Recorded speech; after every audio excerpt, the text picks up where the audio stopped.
Il est 19h30 partout au Bénin. Mesdames et messieurs, bonsoir et bienvenue dans ce journal. Dans le titre de l'actualité, le ministre conseiller aux infrastructures, Jacques Kayadji, a tenu une conférence publique ce mardi. Il a éclairé l'opinion publique sur plusieurs sujets liés au grand chantier d'infrastructures au Bénin, notamment ceux liés au nouveau siège de l'Assemblée nationale. La kleptomanie est bien plus qu'un simple acte de vol. Ce trouble compulsif se manifeste par une impulsion irrésistible à voler des objets même lorsque cela n'a aucun sens. Derrière cette conduite se cachent des luttes psychologiques qui peuvent détruire des vies. Vous suivez les signes révélateurs de cette pathologie dans ce journal. Et puis, hors de nos frontières, au Mali, la junte au pouvoir a décidé de suspendre l'exploitation artisanale de l'or entre juin et septembre, une mesure préventive destinée à protéger les eaux-payeurs souvent exposés à des glissements de terrain meurtriers.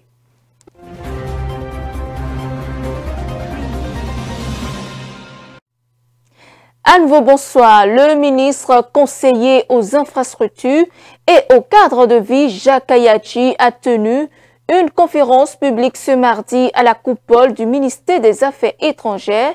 Il s'est livré à un exposé détaillé sur plusieurs grands sujets liés à la politique d'aménagement du territoire, au développement routier, à la gouvernance des marchés publics et à certaines polémiques autour des infrastructures, notamment ceux liés au nouveau siège de l'Assemblée nationale. Reportage Romaric Dossa et Bernardin Bounbo.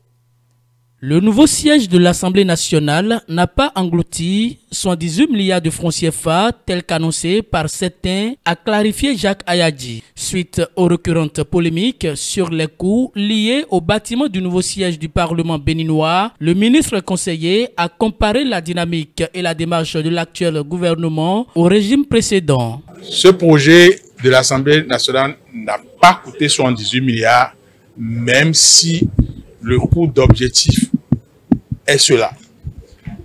Aujourd'hui, jusqu'à date, le montant engagé est de 59 milliards de francs CFA. Et il ne reste que le mobilier, la sonorisation, l'éclairage qui fera l'objet d'un autre marché. La fermeture des pistes frontalières non autorisées, souvent utilisées pour le commerce frontalier informel, était également au cœur des débats au cours de cette conférence publique. Nous avons jugé bon de déconstruire l'information selon laquelle c'est les populations qui sont habilitées à connecter notre pays aux pays voisins. Ce n'est pas le cas. C'est un domaine régalien. C'est l'État qui décide des frontières. Et l'État le décide par décret. Et le décret encore en vigueur date de 2001. Et toutes les pistes qui sont utilisées frauduleusement pour rallier les pays voisins sont fermées. Parce que pour ouvrir une frontière, il y a des conditions à faire. Le ministre conseiller a ensuite abordé la question de la passation des marchés, notamment le recours au gré à gré, souvent critiqué. Il s'est également prononcé sur la polémique récurrente sur les 1200 milliards de francs CFA prétendument laissés par le régime défunt pour la construction des routes. Il n'y a pas de 1200 milliards laissés par un ancien régime. Non, j'ai longuement expliqué que c'est un processus qui est lancé. L'État béninois à l'époque a dit qui veut faire des routes, mais qui n'a pas les moyens par lui-même pour faire ces routes-là, et a missionné certaines entreprises pour aller sur le marché financier, prendre en leur nom un financement pour construire la route, pour que par la suite, le gouvernement, l'État béninois les rembourse. Mais il y a un document important que l'État doit mettre à la disposition de ces entreprises-là pour leur permettre d'aller mobiliser ces ressources sur le marché financier. Ce document s'appelle la garantie souveraine de substitution. Parce que l'État se substitue à l'emprunteur initial qui est l'entreprise. Mais cette substitution ne se fait qu'à la réception de l'ouvrage. Sur certains chantiers dont les attributaires ont été retenus par appel d'offres, mais qui au lieu de 18 mois sont à 4 ans et on ne sait pas encore quand est-ce que ça va finir. Le gouvernement fait l'option donc des ententes directes pour aller vite, parce que si il doit passer plus de 3 ans pour conclure un marché, je ne sais pas si tout ce que nous sommes en train de faire aujourd'hui en termes d'infrastructure routière, on pourrait réussir à le faire. Donc, on a fait cette option d'entente directe, mais ça ne veut pas dire qu'on ne s'adresse qu'à une seule personne.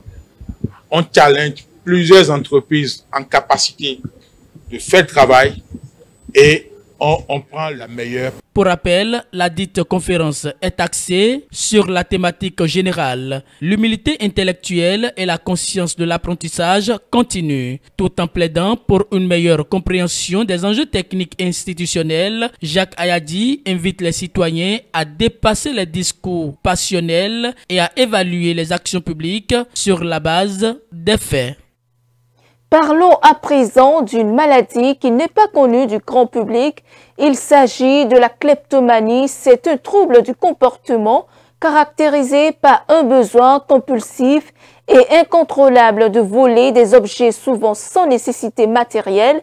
Les personnes atteintes de cette pathologie volent généralement des articles qu'elles n'ont pas besoin d'utiliser. Ce comportement peut engendrer des conséquences sur la vie suivante. En fait, il y a beaucoup de symptômes qui s'observent. C'est une psychopathologie, comme on le dit. C'est une maladie psychiatrique. Donc, j'ai envie de dire dérèglement du fonctionnement normal du système de pensée, en fait. Et donc, l'individu ressent une envie, une énergie plus forte, non gérable en lui, qui le pousse à prendre les objets, même des objets sans valeur, des autres personnes. L'individu apparemment est sain, c'est-à-dire ne présente pas de maladie de genre. Voici quelque chose qui l'étiquette. Il va discuter, avoir un raisonnement normal avec vous, mais peut être kleptomane. Donc, ça se remarque, le plus grand critère, c'est de voir qu'il pique des choses dans votre bureau. Ça peut être un collègue, ça peut être un oncle, un camarade. Il pique des choses, mais il n'a pas l'intention de vous voler, en fait. C'est ça qui est difficile à comprendre. En réalité, au début de l'action, on ne voit qu'un individu qui s'approprie le bien qui appartient à autrui. Donc, la démarche du droit serait, la démarche judiciaire, si vous voulez, serait de mettre en œuvre l'action publique contre cette dernière. Donc, il sera appréhendé pour avoir pris quelque chose qui ne lui appartient pas. Il sera présenté au procureur qui va l'envoyer en jugement. Mais en réalité, si tant est-il que cette personne n'a agi que parce que étant malade, souffrante, il aurait fallu que son avocat puisse attirer l'attention du procureur ou de la poursuite ou bien de l'instruction en fonction des circonstances sur le fait que cette personne souffrirait d'un mal appelé kleptomanie.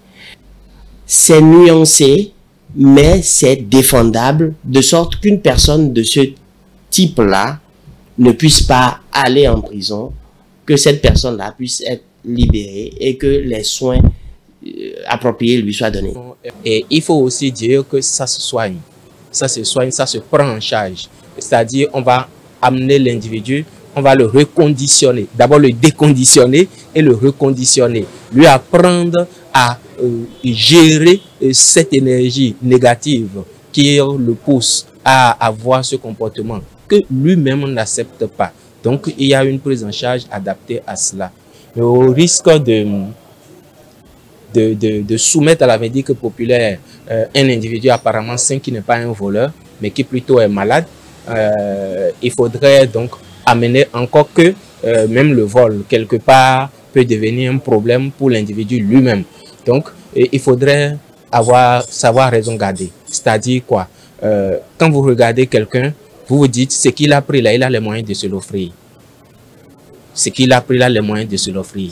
Et donc, on dit n'importe quoi, hein, je dis n'importe quoi, je rencontre quelqu'un, on dit, il vient de voler mon téléphone. Mais quand je le regarde, il sort d'un véhicule.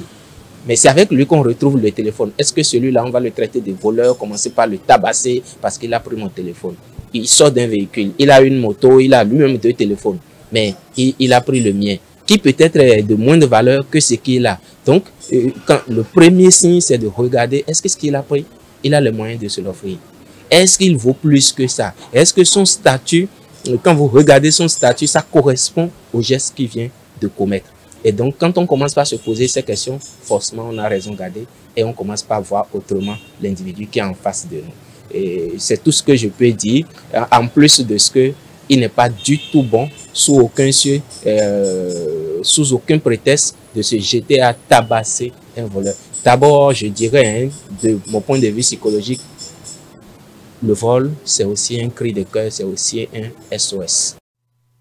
Et puis, autre volet de l'actualité, dans la plupart des familles francophones, le tutoiement semble aller de soi entre parents et enfants. Pourtant, certaines traditions plus anciennes ou spécifiques à certaines cultures considèrent le vouvoiement comme marque de respect. Alors, faut-il tutoyer ou vouvoyer ses parents? Suivons ici les réponses de quelques citoyens rencontrés dans la ville de Cotonou. Les parents et les enfants, chacun d'eux a son droit. Il y a les enfants qui ont un droit envers ses parents et il y a aussi les parents qui ont un droit envers les enfants. Mais c'est plus mieux de vouvoyer ses parents parce que la charité bien ordonnée commence par soi-même. Tout d'abord, il faudrait que les enfants doivent avoir un respect envers ses parents et envers les grandes personnes. Parce que ce que vous faites, c'est ça les enfants vont adopter. Vous voyez un peu, non? Donc, c'est un grand respect de vous voyer et de se mettre au respect des grandes personnes. Parce qu'un enfant qui tutoie ses parents à la maison, c'est obligé de tutoyer tout le monde au dehors. Il ne va pas différencier. Bon, je tutoie mes parents à la maison, mais arrivé au dehors, je dois vouvoyer mes aînés. De un. De deux, la personne qui l'a mis au monde est plus âgée que lui avant de le mettre au monde. Donc il est obligé de vouvoyer ses parents. Je crois qu'il est bon pour les enfants de vouvoyer leurs parents. Et la raison est que déjà dans notre culture, c'est l'éducation que nous avons reçue. C'est notre éducation, ça fait partie de notre culture de vouvoyer les parents. Et ça montre que les parents sont honorés, qu'ils ont de la valeur pour nous. Tutoyer, ce n'est pas une bonne chose parce que c'est une manière de manquer du respect à ses parents. Bon, le plus souvent, ce que nous remarquons, c'est que dans les pays européens, nous remarquons que c'est la manière de tutoyer là qui est plus important chez eux là-bas.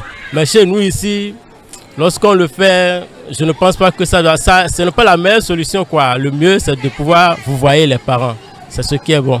Dans ma maison, mes enfants savent. C'est vous, à tout le monde dans ma maison. Il n'y a pas de tu, il n'y a pas de... C'est vous. Parce qu'un enfant doit vouvoyer une grande personne.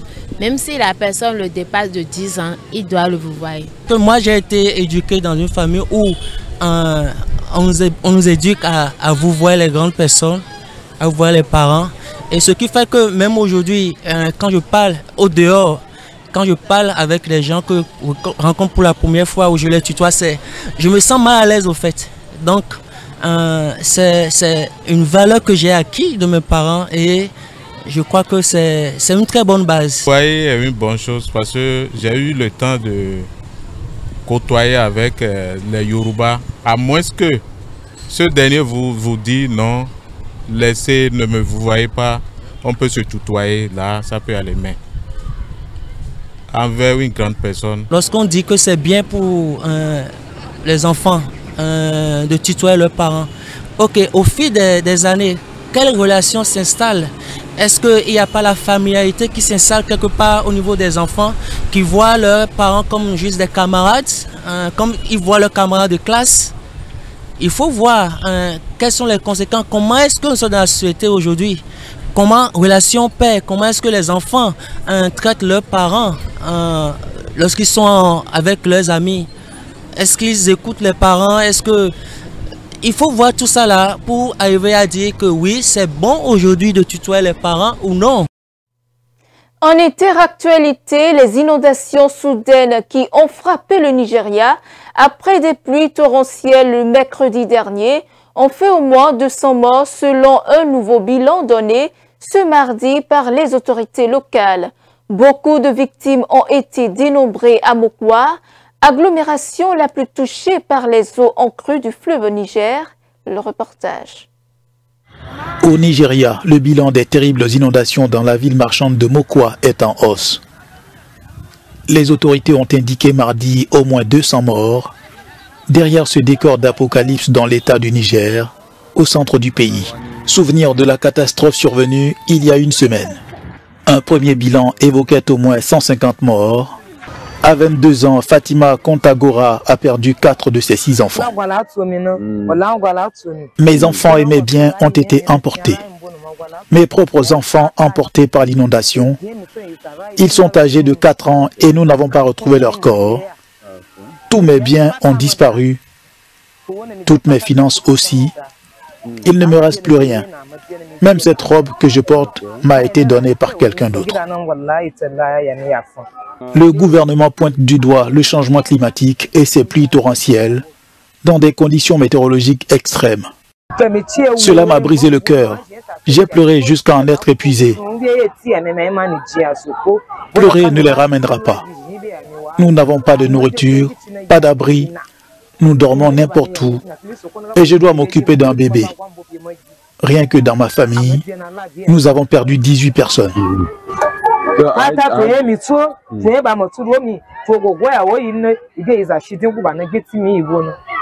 Dans un communiqué, l'Agence nationale de gestion des urgences a indiqué mardi ses efforts sans relâche pour fournir une assistance immédiate aux habitants touchés.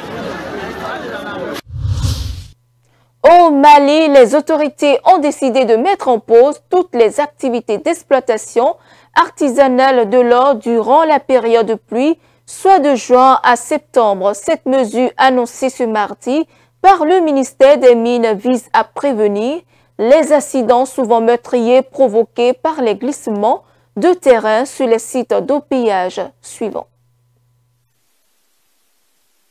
Au Mali, les activités d'extraction artisanale de l'or suspendues de juin jusqu'à fin septembre. L'annonce a été faite mardi par le ministère des Mines, une décision pour des raisons de sécurité, la période concernée étant celle de fortes pluies dans le pays, lesquelles provoquent souvent des glissements de terrain qui mettent en péril la vie des travailleurs. En mars déjà, le gouvernement malien avait suspendu la délivrance de nouveaux permis d'exploitation minière artisanale aux étrangers après plusieurs accidents mortels. Le pays fait partie des 3 grands producteurs de l'or en Afrique. Sa production artisanale est estimée à environ 30 tonnes d'or par an et représente 6% de la production annuelle. Le secteur a représenté plus de 80% des exportations totales du Mali en 2021. En Afrique du Sud, un juge a rejeté ce mardi la demande de l'ancien président Jacob Zuma et du groupe français Thales visant à faire suspendre le procès pour corruption en lien avec un contrat d'armement conclu en 1999. Ce revers judiciaire prolonge une affaire vieille de plusieurs décennies. Le reportage. Jacob Zuma et Thales déboutés. L'ex-président sud-africain et la société française d'armement avaient déposé une demande afin d'obtenir l'abandon des charges pour corruption qui pèsent sur eux. Mais mardi, un juge de la haute cour du KwaZulu-Natal en Afrique du Sud a rejeté leur demande. Jacob Zuma avait mis en avant le décès de l'ex-directeur de Thales et du patron de la compagnie pour justifier sa requête. Une ligne de défense soutenue aussi par Thales. Mais pour le juge, la disparition de ces hommes présentés comme témoins clés ne saurait priver les inculpés d'un procès équitable. Jacob Zuma fait l'objet de 16 chefs d'accusation dont la fraude, le trafic d'influence en lien avec l'achat d'avions de combat et de divers équipements militaires au groupe français Thales. pendant son règne à la présidence sud-africaine. L'affaire a été reportée au 4 décembre. L'État sud-africain se prononcera sur la poursuite du procès, plusieurs fois mis en veilleuse.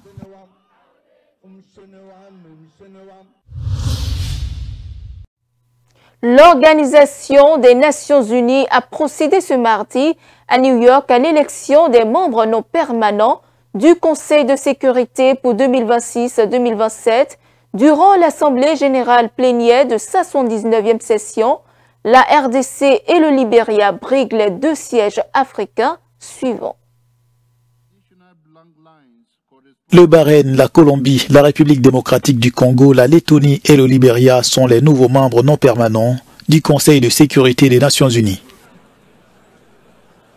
En un seul tour de scrutin, ces pays ont obtenu la majorité absolue du tiers requise, soit 125 sur 188 voix des pays membres. Bahreïn, Colombie, République démocratique du Congo, Lettonie, Libéria sont élus membres du Conseil de sécurité. Les 5 nouveaux venus occuperont leur siège au 1er janvier prochain et la RDC entend faire profiter son expérience. Nous nous présenterons très certainement au Conseil de sécurité avec l'expérience d'un pays qui sait ce que c'est que des décennies de conflits, qui a une compréhension profonde des défis des opérations de maintien de la paix, ainsi que la convergence entre les conflits, les ressources naturelles et les changements environnementaux. C'est cette expérience que nous souhaitons apporter à la table, non pas pour servir nos propres intérêts, mais pour servir les intérêts de l'humanité, car nous savons que la situation en RDC n'est pas une situation individuelle ou isolée. Il y a beaucoup de crises dans le monde. Le vote s'est tenu mardi au siège de l'ONU à New York. L'histoire, pour la première fois dans l'histoire de la CPI, une audience dite de confirmation des charges se tiendra par contumace, autrement dit en l'absence de Joseph Kony, toujours en fuite. Elle est prévue le 9 septembre. L'accusation a porté contre lui 39 chefs d'accusation de crimes de guerre et de crimes contre l'humanité qui auraient été commis entre juillet 2002 et décembre 2005 dans le nord de l'Ouganda. C'est après moi. L'audience de confirmation des charges par contumace dans l'affaire Joseph Kony, le célèbre chef de guerre ougandais en fuite, doit s'ouvrir le 9 septembre prochain. C'est la première fois dans l'histoire de la CPI qu'une telle audience va se tenir en l'absence du suspect. Joseph Kony doit répondre de 12 chefs de crimes contre l'humanité et de 21 chefs de crimes de guerre, notamment de meurtres, d'esclavage sexuel et de viols, commis entre 2003 et 2004 dans le nord de l'Ouganda. L'audience de confirmation des charges a pour but de déterminer s'il y a des motifs substantiels de croire que Joseph Kony a commis chacun des crimes reprochés. Cependant, les statuts de la CPI ne permettent pas la tenue d'un procès par contumace. Pour la défense de Kony, la Cour pénale internationale n'aurait pas dû fixer cette date d'audience en l'absence de leur client. Ce sera donc tout pour cette édition. Merci pour votre aimable attention. Suivez-nous en continu sur speedlinetv.bj/live et sur nos différents canaux digitaux Facebook et YouTube.